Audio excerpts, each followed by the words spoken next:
Hello students, अतीत के पत्र। पिछले वीडियो में हमने देखा कि आश्रम से एक साल बाहर रहकर विनोबा जी ने कौन कौन से कार्य किए। यह उन्होंने पत्र लिखकर महात्मा गांधी जी को बताया था। आगे अपने पत्र में वो क्या लिखते हैं, यह आज हम इस वीडियो में देखेंगे। विनोबा जी लिखते हैं, सत्याग्रह श्रम निवासी के तौर पर उनका आचरण कैसा है, यह उन्होंने कहना आवश्यक समझा। अस्वाद व्रत, इस विषय में भोजन पर संबंधी उन्होंने पहले भी बताया था। अपरिग्रह, परिग्रह मतलब संचय करना या संग्रह करना, और अपरिग्रह का अर्थ है संग्रह न करना। उन्होंने अपने पास केवल लकड़ी की थाली, कंबल और पुस्तकें, इतनी ही चीजें रखी थी। बंडी, कोट, टोपी न पहनने का व्रत रखा था। शरीर पर सिर्फ धोती ही ओढ़ लेते थे। करघा यानी चरखे जैसा ही एक यंत्र होता है जिसमें हाथों के सहारे कपड़ा बुनते हैं, उसका ही इस्तेमाल करते थे। स्वदेशी परदेशी का संबंध तो उनके पास था ही नहीं, वे केवल स्वदेशी के दीवाने थे। महात्मा गांधी जी ने मद्रास में स्वदेशी परदेशी पर व्याख्यान दिया था, उसका आधार लेकर उन्होंने यह मुद्दा लिखा है। अगला मुद्दा है सत्य, अहिंसा, ब्रह्मचर्य।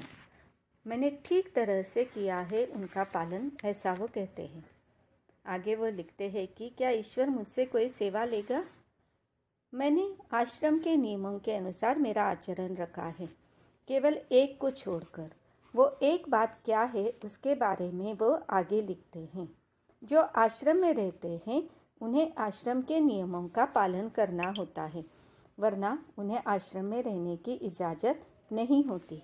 यहाँ तो आश्रम से बाहर रहकर भी उन्होंने आश्रम के सभी नियमों का पालन किया है। एक नियम जिसका पालन उन्होंने नहीं किया था वो था अपना भोजन खुद बनाना। उसके बारे में वो लिखते हैं कि यात्रा के दौरान यह संभव नहीं था, लेकिन उन्होंने कोशिश की थी। सत्याग्रह या कोई रेल संबंधी अगर सत्याग्रह शुरू करना है तो आप आज्ञा दीजिए, मैं तुरंत पहुंच जाऊंगा, ऐसा वो लिखते हैं।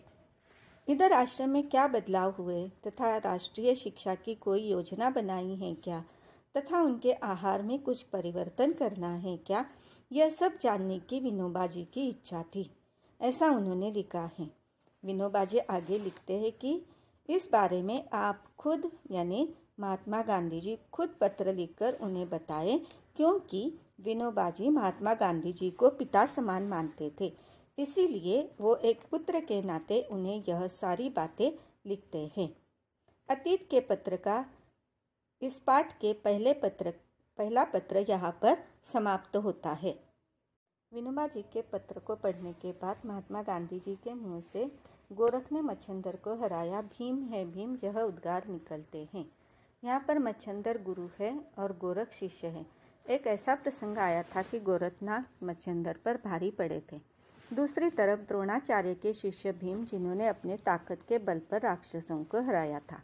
यहाँ पर विनोबा जी महात्मा गांधी जी के शिष्य थे।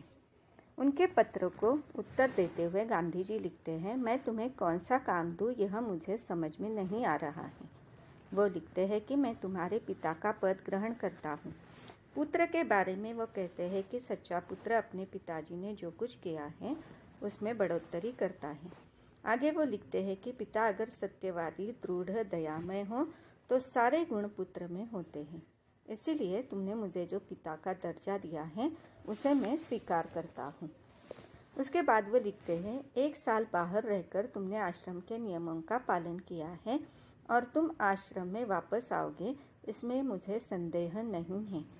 तुमने मामा फड़के जी को जो पत्र लिखे थे उसमें लिखे हुए संदेश उन्होंने मुझे बताए हैं, और भगवान तुम्हें दीर्घायु करे और तुम्हारा उपयोग हिंदुस्तान की प्रगति के लिए हो, इसकी मैं इच्छा करता हूँ। आहार के बारे में वो विनोबा जी को लिखते हैं कि दूध मत छोड़ना, बल्कि दूध ज़्यादा लेना शुरू करो, बाकी तुम्हारे आहार में बदलाव करने की ज़रूरत नहीं है। सत्याग्रह के बारे में वो लिखते हैं कि अभी उसकी आवश्यकता नहीं है, लेकिन उसके लिए प्रचारकों की आवश्यकता है। शायद खेड़ा जिले में सत्याग्रह करना पड़ जाएगा। अभी तो मैं रमता राम हूँ, मतलब 1-2 दिन में दिल्ली जाने वाला हूँ। बाद में महात्मा गांधी जी अपने आप से कहते हैं कि महाराष्ट्र और महाराष्ट्र में रहने वाले लोगों से मेरे अच्छे संबंध रहे हैं। उन्होंने मुझे कभी भी निराश नहीं किया है। और उसमें विनोबा भावे जी ने तो हद ही कर ली थी।